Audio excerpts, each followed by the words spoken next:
Buenas tardes. Estoy atento a indicaciones para que, sí, me dicen que podemos iniciar en este momento, siendo las 12:20 del mediodía. Agradezco mucho a todos su presencia en este congreso virtual de FUSANDE. Realmente es un gusto y un honor para mí estar compartiendo con ustedes esta charla el día de hoy, charla que he titulado Mecanismos bioquímicos de las vitaminas B para el control de la neuropatía, de lo molecular a lo clínico.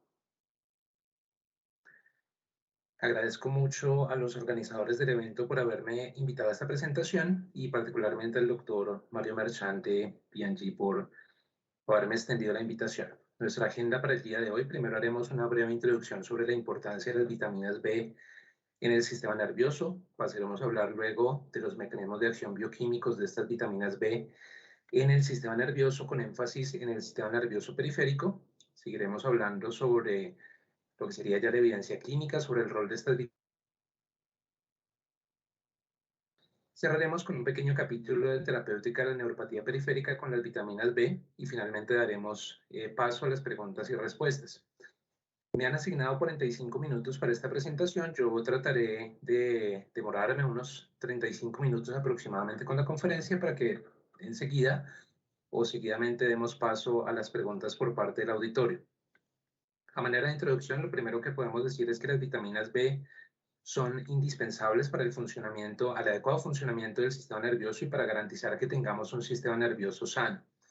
Justamente ellas juegan un rol muy importante tanto en la división central como en la división periférica del sistema nervioso, y en particular tres vitaminas que debemos conocer muy bien, que son la B1, también conocida como tiamina, la B6, también conocida como piridoxina, y la B12, conocida como cianocobalamina. ¿Por qué sabemos que son importantes estas vitaminas para el sistema nervioso? Porque estados deficitarios de estas vitaminas conducen a una serie de patologías neurológicas como la encefalopatía de Wernicke, el beriberi, las convulsiones, ¿cierto? Crisis de epilepsia secundarias, la deficiencia de vitaminas, la degeneración subaguda combinada del cordón espinal y, por supuesto, lo que más nos interesa hoy en este congreso o en esta parte del congreso, que es la neuropatía periférica. O sea, está claro que la deficiencia de estas vitaminas conduce a neuropatía periférica, que obviamente sería una neuropatía tratable con la suplencia de estas vitaminas, pero aún más interesante que eso, y lo vamos a ver en la parte de evidencia clínica, es que hay estudios que señalan que en neuropatía periférica de distintas etiologías, independientemente de que esté relacionado o no con estados deficitarios, la administración de estas vitaminas B a dosis altas, es muy importante que lo tengamos presente, a dosis altas o dosis farmacológicas, va a llevarnos a la corrección de estos estados de neuropatía. No solo al control de los síntomas, que sabemos que se puede dar con otro tipo de fármacos, sino al control de la neuropatía desde la etiología o las vías fisiopatológicas. Para tal fin es importante que revisemos brevemente lo que serían los mecanismos de acción bioquímicos de las vitaminas B en el sistema nervioso. Vamos a hacer aquí un breve repaso de las rutas bioquímicas que aprendimos alguna vez cuando estudiamos medicina, ¿cierto? En su momento, pero aplicado, por supuesto, a lo que sería el rol de estas vitaminas B en el sistema nervioso. Hablemos primero de la tiamina o vitamina B1. Sabemos que ella contribuye en gran manera al metabolismo celular energético, y es que es un cofactor esencial, como ya lo veremos, en la conversión de carbohidratos en ATP, que por supuesto será el combustible o la fuente principal de energía para las células nerviosas. Adicionalmente, pues esta tiamina, fuera de estar implicada en el metabolismo de la glucosa, sabemos que está implicada en la síntesis de mielina y de diferentes neurotransmisores como la acetilcolina, la serotonina y los aminoácidos, que funcionan como neurotransmisores, pero también es indispensable para el mantenimiento de la función normal de la membrana de la fibra nerviosa, como ya veremos. Hablemos primero del rol de la tiamina en el metabolismo de la glucosa. Lo primero que debemos decir es que ella actúa a través de un metabolito activo que se llama tiamina pirofosfato, el cual funciona como cofactor para diferentes enzimas implicadas en el metabolismo de carbohidratos. Ya les estaré contando qué enzimas son. Esta activación de estas vías enzimáticas nos lleva a su vez a la activación de la vía glicolítica, que conduce al ciclo del ácido cítrico o ciclo de los ácidos tricarboxílicos, que posteriormente nos lleva a la vía de la pentosa fosfato y finalmente a la producción de ATP, NADPH, ribosa 5-fosfato. Como ya veníamos diciendo, este ATP va a ser la fuente de energía o el combustible esencial, ¿cierto?, para que estas fibras nerviosas puedan trabajar de manera adecuada. Y fuera de la producción de energía, pues sabemos que estas vías están implicadas en la producción de aminoácidos, ácidos nucleicos y ácidos grasos. Veámoslo aquí con un poco más de detalle, cómo esta vitamina B1 o tiamina, perdón que me adelanté, vitamina B1 o tiamina, pues nos va a activar tres enzimas muy importantes. Por una parte, esta enzima que aparece aquí como TK o transquetolasa o transcetolasa que cataliza la conversión de glucosa en gliceraldehído 3-fosfato, pero adicionalmente la tiamina pirofosfato o forma activa de la vitamina B1 va a activar, ¿cierto?, la piruvato deshidrogenasa que cataliza la conversión de piruvato en acetil-CoA. ¿Por qué es importante esto, mis doctores? Porque el acetil-CoA es un precursor en la síntesis de acetilcolina, que es uno de los neurotransmisores más importantes que tenemos. Sabemos, por ejemplo, que es el neurotransmisor efector del sistema nervioso autónomo parasimpático en las vísceras, pero que también es el neurotransmisor a nivel ganglionar para todo el sistema nervioso autónomo, por mencionar solo alguna de sus funciones. Y es claro que ese acetil-CoA también es indispensable para producir mielina, ¿cierto? Y sobra decir pues la importancia de la mielina en un funcionamiento adecuado, funcionamiento normal del sistema nervioso periférico. Adicionalmente, la tiamina pirofosfato actúa como cofactor de esta enzima que aparece aquí en la parte inferior de la diapositiva llamada AKD o alfa-cetoglutarato deshidrogenasa. ¿Por qué es importante eso? Porque nos va a garantizar la conversión de citrato en succinil-CoA, reacción que a su vez es indispensable para garantizar la síntesis de neurotransmisores como el glutamato, el GABA, que sería el neurotransmisor contrarregulador del glutamato, y el aspartato. Adicionalmente, se sabe que la activación de la vía de la pentosa fosfato es indispensable para producir ácidos nucleicos, coenzimas, esteroides, ácidos grasos, aminoácidos, diferentes neurotransmisores y glutatión a nivel de la fibra nerviosa.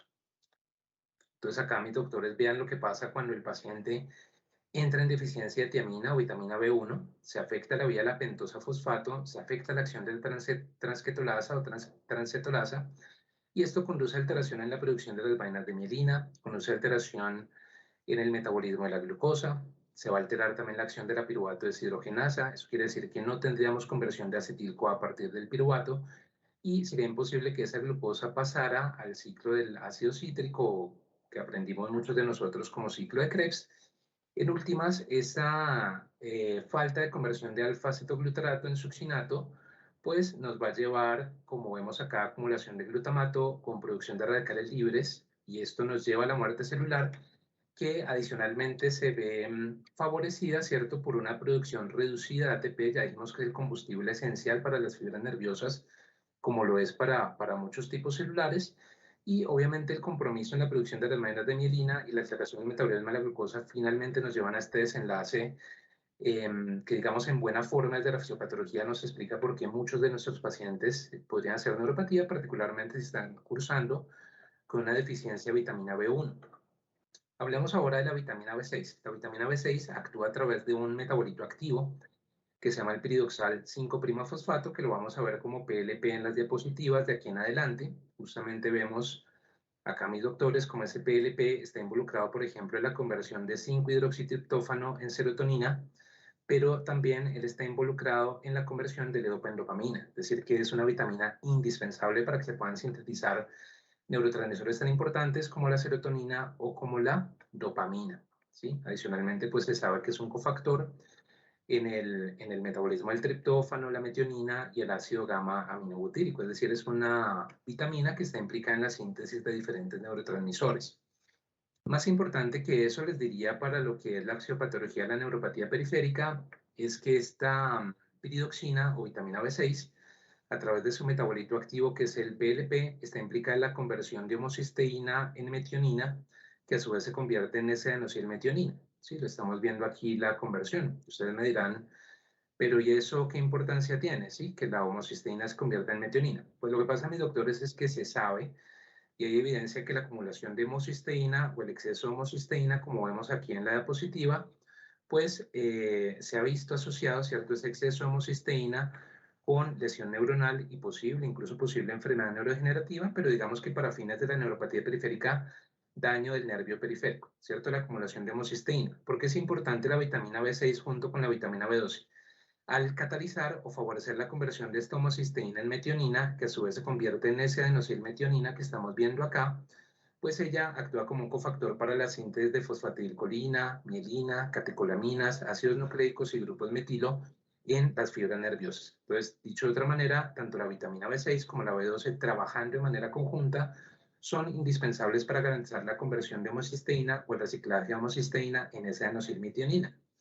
Pero adicionalmente vemos que este piridoxal-fosfato es un cofactor muy importante en las vías, ¿cierto? La ruta metabólica de este tetrahidrofolato para ser convertido en 5,10-metilente tetrahidrofolato, que a su vez funciona como un precursor para las síntesis de purinas, constituyentes de ácidos nucleicos en la fibra nerviosa, y timidina, que por supuesto es un componente fundamental del ácido desoxirribonucleico.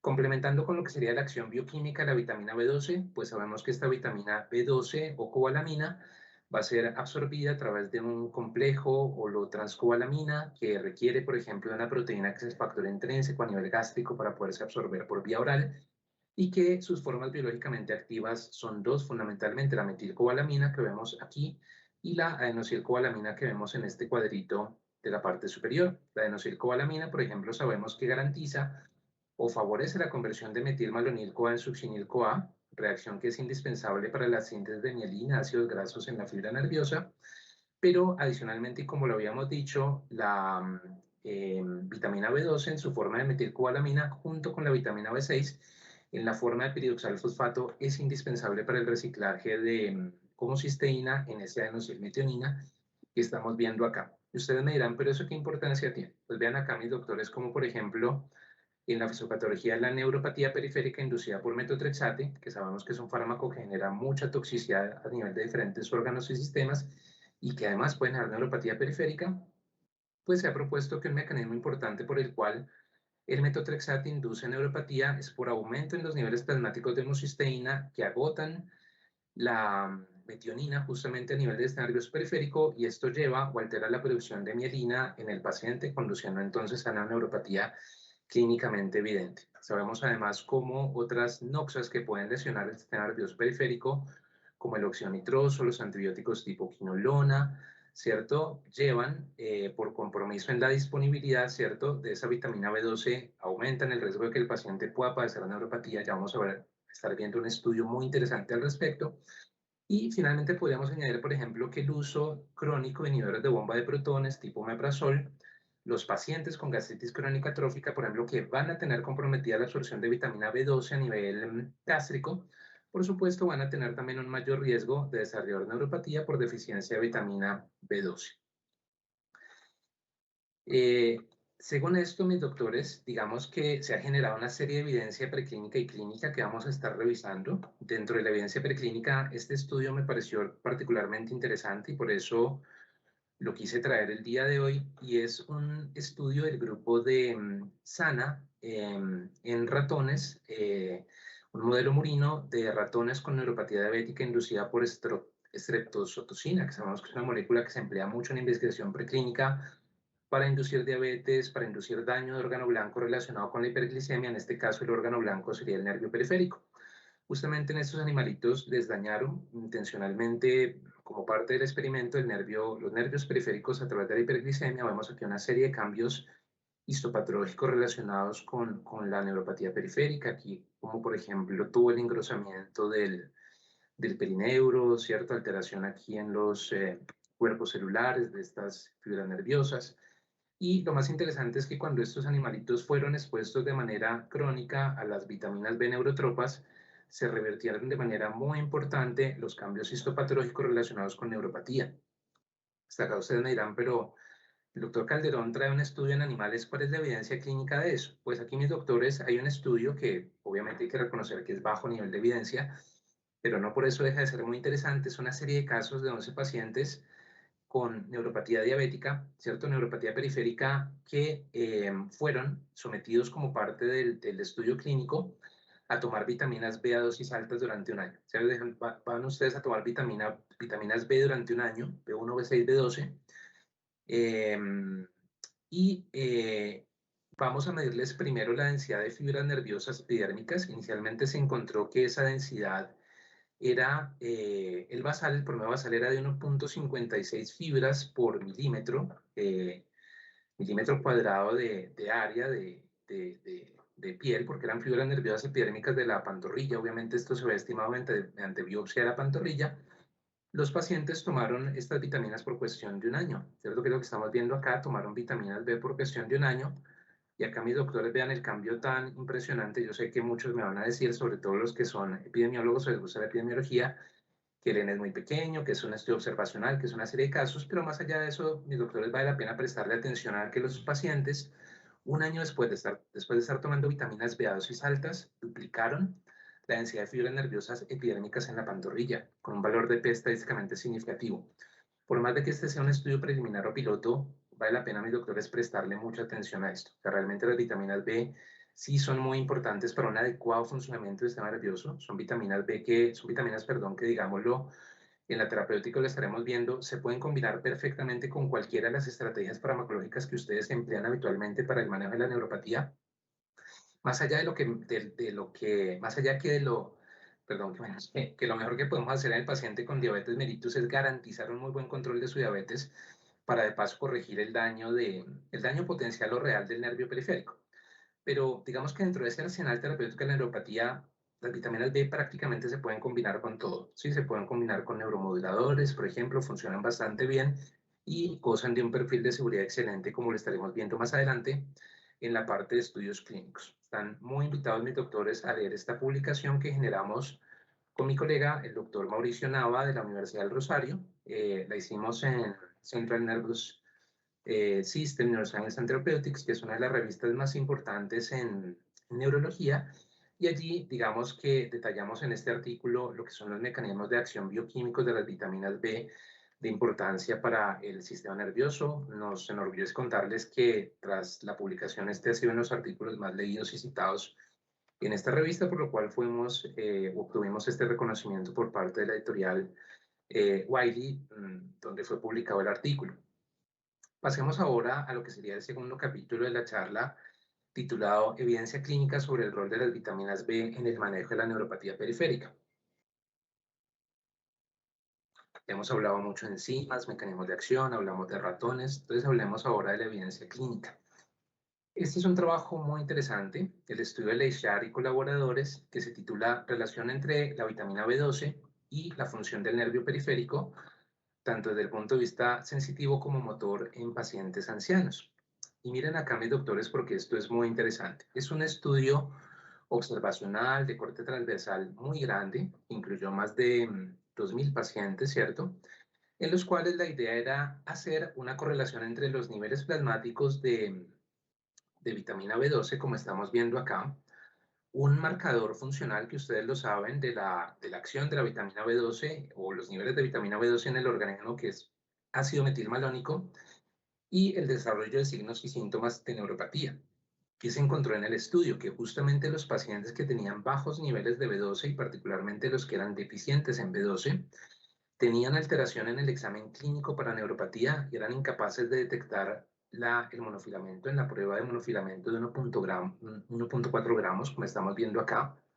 Y segundo, ellos encontraron también alteración en el umbral de percepción vibratorio, siendo más severo en los pacientes que tenían una deficiencia clara, digamos, o evidente en la vitamina B12 plasmática. Digamos que aquí este estudio claramente nos muestra esa relación, ¿cierto? Esa correlación clínica entre deficiencia de vitamina B12 y desarrollo de neuropatía, ¿sí? Más cuando ustedes lo saben mejor que yo, la metformina, que sigue siendo, pues, por más de que sea un fármaco viejito, lo que sea, sigue siendo el gold estándar para el manejo de muchos de nuestros pacientes diabéticos tipo 2, puede conducir a deficiencia de vitamina B12. Digamos que esto nos ayuda un poco a pensar sobre la importancia de hacer suplencia con vitaminas B en estos pacientes con neuropatía, particularmente en pacientes con neuropatía diabética, donde está la mejor evidencia. Y miren acá una prueba que es muy fisiológica, pero es muy importante, que es la velocidad de conducción nerviosa. Se vio claramente disminuida en pacientes que eran deficientes en vitamina B12. Entonces creo que es algo a tener en cuenta también. Esto, mis doctores, ya es un ensayo clínico controlado, ¿cierto? Doble ciego, aleatorizado, en el cual se comparó el desempeño de la vitamina B12 versus un fármaco, digamos que, si bien no es el gol estándar para el manejo de los síntomas de la neuropatía, sí sabemos que se han empleado antidepresivos tricíclicos. Tal vez en Colombia tenemos más experiencia con la amitriptilina, en otros países se emplea más la nortriptilina, pero sabemos que de todos modos los antidepresivos tricíclicos han hecho y siguen siendo parte del arsenal terapéutico de la neuropatía, particularmente por el control de síntomas que brindan estos medicamentos. Pues muy interesante, mis doctores, ver acá cómo el uso de la vitamina B12 fue superior, ¿cierto?, a un comparador que ni siquiera es placebo, sino digamos a un tratamiento activo como la nortriptilina a dosis habituales para el manejo de la neuropatía, pues la vitamina B12 tuvo un desempeño superior en este ensayo clínico frente al control del dolor neuropático, la sensación de hormigueo y la sensación de parestesias en los pacientes, ¿cierto?, que fueron incluidos en este estudio clínico, lo cual de alguna forma nos habla que estas vitaminas B y la B12 claramente es muy importante, pero estas vitaminas B tienen un rol fundamental en el manejo de la neuropatía. Pues les digo, mis doctores, no solo en el control de los síntomas, sino de alguna forma corrigiendo, si me permiten la expresión, las vías fisiopatológicas y las vías metabólicas que en muchos casos conducen a cuadros de neuropatía, particularmente, pero no limitándose a los estados deficitarios. Este es otro estudio, mis doctores, que les quiero presentar el día de hoy. Probablemente ya algunos de ustedes lo conocen. Es el famoso estudio NENOIN, un estudio multicéntrico realizado en Indonesia que fue publicado en el año 2018. Un estudio clínico abierto, observacional, de un único brazo, en el cual todos los pacientes fueron asignados a recibir una combinación de vitaminas B neurotropas, B1 a dosis de 100 miligramos día, B6 a dosis de 100 miligramos día y B12, perdón, a dosis de 5 miligramos día. Ojo acá, mis doctores, porque miren que las dosis de las vitaminas B son altas, o sea, no son dosis de suplemento nutricional. Sí, porque nuestro paciente puede llegar a consulta diciendo, doctor, pero es que yo me tomo un multivitamínico. Sí, ¿para qué me deja vitaminas B si yo ya tomo multivitamínicos? No, los multivitamínicos sí traen vitaminas B, pero a concentraciones muy bajas, sí, muy, muy bajitas. Se requiere, miren acá, mis doctores, y eso lo estaremos viendo más adelante en lo que serían los avances, les voy a presentar los avances del consenso latinoamericano sobre el uso de vitaminas B para el manejo de la neuropatía, que se requieren dosis altas. Estas dosis que les estoy mostrando acá funcionan particularmente bien para el manejo de la neuropatía. Los pacientes fueron seguidos en 5 visitas cada 2 semanas, desde el inicio hasta los 90 días, y eran pacientes con neuropatía periférica leve a moderada de diferente etiología. Yo sé que este estudio uno le podría criticar muchas cosas desde el diseño, que es observacional, que es abierto, que no tiene un grupo comparador, pero digamos mis doctores que sí, realmente sí hubo una comparación en el estudio que fue el antes y el después. O sea, ver cómo llegaron esos pacientes en el día cero del estudio y qué pasó a los 90 días y qué pasó en cada visita, con un tamaño de muestra muy importante, 411 pacientes, y digamos un estudio que de alguna forma asemeja, yo como farmacólogo y experto en farmacoepidemiología les diría que este tipo de estudios simula muy bien lo que son el uso de los medicamentos en la vida real, en el cual se da una comparativa de antes y después en el mismo paciente. O sea, que tanto se mejoró Juan Pérez de su cuadro de neuropatía cuando llegó el primer día al estudio, tenía síntomas severos de neuropatía, y cómo está 3 meses después de estarse tomando las vitaminas B. En ese sentido, este tipo de estudios son importantes. Tenemos que prestarles atención, más cuando aquí se incluyeron neuropatía de diferentes etiologías, incluida por supuesto la neuropatía diabética, que es la primera causa de neuropatía en Colombia y en todo el mundo.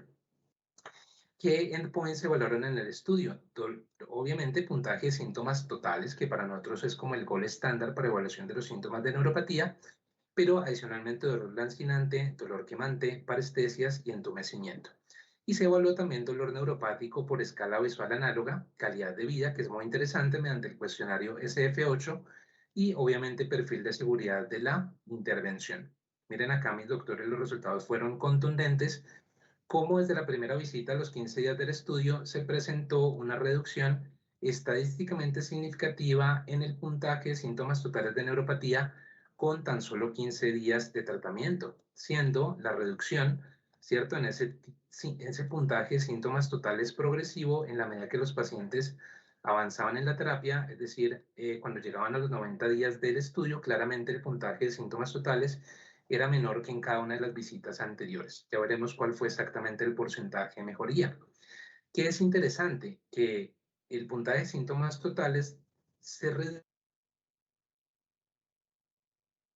síntomas de neuropatía como el dolor lancinante, el dolor quemante o tipo quemazón que refieren muchas veces nuestros pacientes con dolor de predominio neuropático, las parestesias y el entumecimiento. O sea, realmente mejoraron todos los síntomas. Y aquí pongámoslo en positivo porque creo que es mejor para nosotros, incluso para explicárselo a nuestros pacientes el día de mañana, decirle, mira, Si tú inicias tratamiento con vitaminas B dosis altas, probablemente vas a tener una mejoría muy importante en los síntomas de la neuropatía. El paciente puede preguntar, pero ¿cuánto, doctor? Porque es que me molesta mucho el hormigueo o me molesta mucho ese ardor que yo tengo ahí en el, no sé, en el brazo o en la pierna. Pues le puedo decir, mira, la probabilidad de que te mejores de todos los síntomas es superior al 60%, 63%. Según este estudio en Enoin, el dolor lancinante mejoró en un 65%. Ojo acá, el dolor tipo quemazón mejoró en un 81%, las parestesias en un 61% y el entumecimiento en un 56%. Yo creo, doctores, que estos son resultados muy interesantes, muy contundentes, que realmente nos hablan de lo que es el desempeño de estas vitaminas B, como les digo, en un contexto de uso real, en un estudio de antes y después, ¿sí? Como cuando vemos, no, mire cómo era antes y ahora cómo es después de la intervención. Pues justamente aquí hay evidencia de esto y es evidencia publicada en revistas científicas indexadas.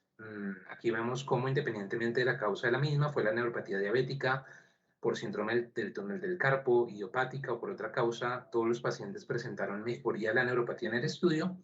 Y justamente cuando se evaluó el dolor neuropático, hubo una reducción muy importante en los síntomas de dolor.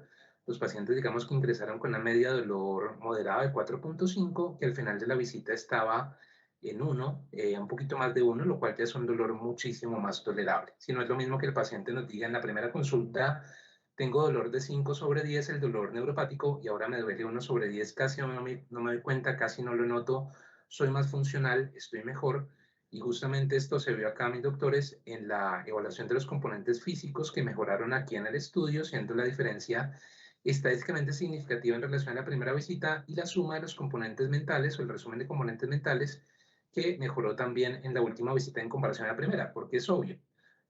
Si yo tengo un dolor y yo he tenido dolor neuropático, les cuento, mis doctores, no por diabetes, no tengo diabetes, pero sí he tenido dolor neuropático de otras causas, o por otras razones, y justamente se le afecta mucho la calidad de vida. A mí me afectaba particularmente mucho el sueño. Cuando dormía no podía dormir bien por el dolor.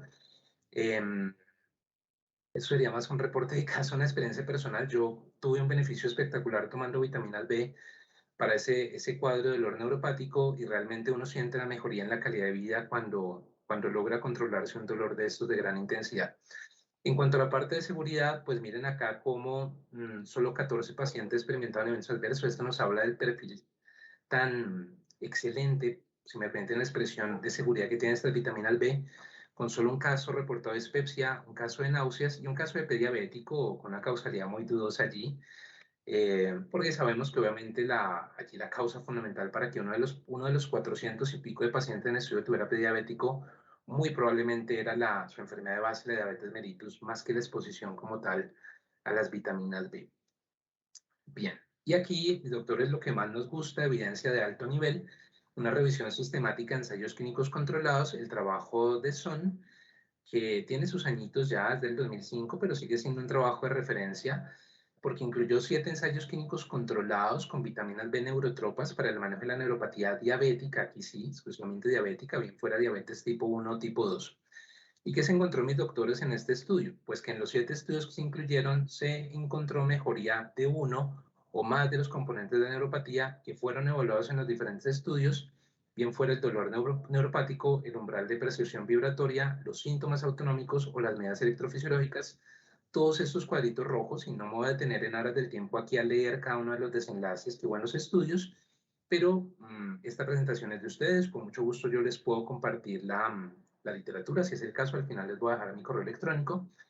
Es claro, mis doctores, que para todos los desenlaces que fueron evaluados en estos estudios, los 4 desenlaces, se encontró algún grado de mejoría, más que algún grado de mejoría, una mejoría estadísticamente significativa frente al grupo de intervención con vitaminas B versus el grupo control.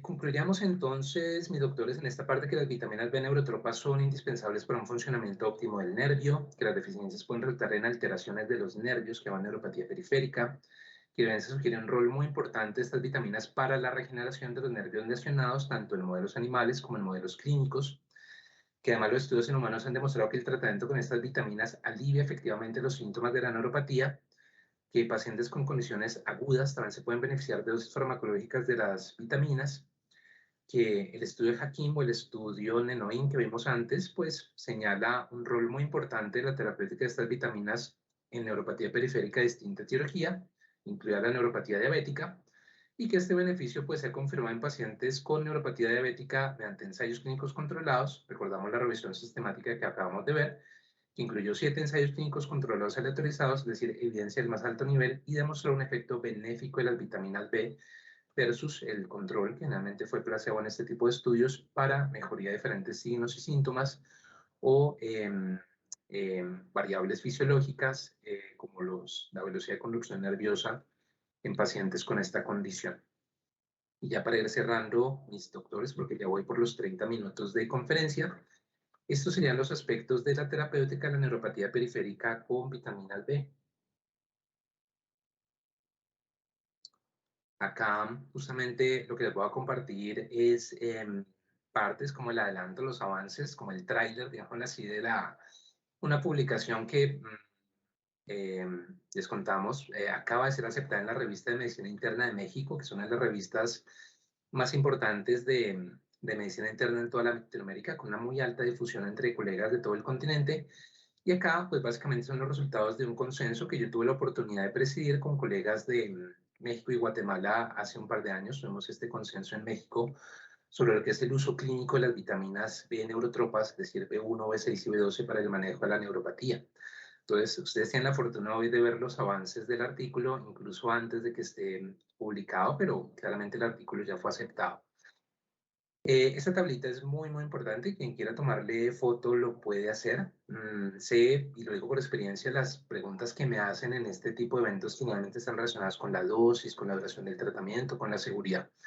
De este consenso de expertos, mis doctores, en la cual pues todos, digamos, teníamos una amplia experiencia con lo que era el efecto o el uso de las vitaminas B para el manejo de la neuropatía periférica en la clínica, podemos concluir, primero, pues esto es más toma de la literatura, ustedes lo saben mejor que yo, que el IDR o la ingesta diaria recomendada de la tiamina es de 1.2 miligramos día, pero miren acá lo que yo les decía, la dosis recomendada para la neuropatía periférica debe ser de 100 a 600 veces la IDR, ¿sí? Porque, vuelvo les digo, el paciente fue el doctor, pero es que yo como bien, es que yo no hago ningún tipo de dieta, yo como de todo, yo estoy tomando un multivitamínico, de pronto sí, pero es que esa no te alcanza, ¿sí? La dosis del multivitamínico no te alcanza. Pónganse mis doctores a ver la composición de cualquier multivitamínico y van a ver que en la mayoría de casos, por ejemplo, traen entre 30 y 50 miligramos de tiamina, ¿sí? En la mayoría de casos. Al paciente no le alcanza, requiere dosis más altas que eso, ¿sí? Probablemente dosis de 150, 300 miligramos al día de tiamina sería lo adecuado por vía oral. Para la vitamina B6 o piridoxina, la IDR es de 1.3 miligramos día, pero sabemos que debe ser un poco más alta en pacientes mayores de 50 años. Y vuelve y juega. La dosis para el control de neuropatía es 50 a 60 veces la IDR. Pues nuevamente hablamos de dosis altas, que debería estar alrededor de los 100, 150 miligramos día, incluso 200 miligramos día es bastante seguro. Lo que sí les aconsejo a mis doctores, yo que he tenido la oportunidad y la fortuna de revisar a fondo, ¿cierto? Todo lo que son los estudios y la teoría alrededor del uso de estas vitaminas B, y recientemente publicamos un artículo sobre seguridad de las vitaminas B, es que no, es mejor no exceder dosis de 500 miligramos de piridoxina. ¿Por qué? Porque nos puede llevar a neuropatía reversible. Yo sé que eso es raro, que es paradójico que un fármaco para el control de neuropatía pueda generar neuropatía como reacción adversa al medicamento, pero eso está descrito, el mecanismo es oscuro aún, pero lo que sí está clarísimo es que solo ocurre cuando se maneja en megadosis, dosis muy altas, más de 500 miligramos, 1 gramo al día, o cuando se usa por tiempos prolongados. Entonces, ya mis doctores es que la piridoxina se maneja por un periodo máximo de 6 meses. Uno puede en ese momento de pronto suspender, dejar de pronto unos 3, 6 meses sin piridoxina y luego más adelante podría hacerse un nuevo ciclo de estas vitaminas B si es necesario. Ustedes se preguntarán o se están preguntando si es mejor una sola o dos o las tres. Yo les digo que es mejor usarlas combinadas. ¿Por qué? Porque se ha documentado un efecto de sinergia cuando se emplean las tres vitaminas al mismo tiempo. ¿Y qué pasa con la cobalamina? Pues la dosis es, el IDR, perdón, es de 2.4 microgramos día. Otra vez la dosis farmacológica para neuropatía va a ser mucho más alta. Miren que incluso ya no es del orden de microgramos, sino de miligramos. Y podemos manejar dosis que están en el rango de 1 a 25 miligramos día. ¿Cuál manejaron en el estudio de Nenoin, por ejemplo? 5 miligramos día y les fue bastante bien. Muchos estarán preguntando, bueno, ¿y qué pasa cuando uso vía oral? ¿Cuándo uso vía parenteral? Sabiendo incluso que tenemos una limitación desde la disponibilidad del medicamento de la vía oral en Colombia, pues podemos acudir a la vía parenteral sin problema.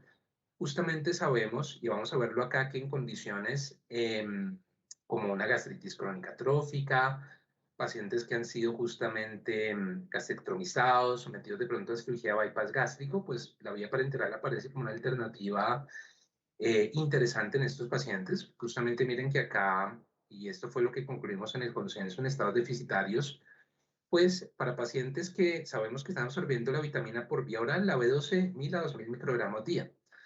O si optamos por la vía parenteral, 1000 microgramos día de la parenteral por vía intramuscular o subcutánea durante 7 días. Luego seguimos 7 dosis más, perdón, en días alternos.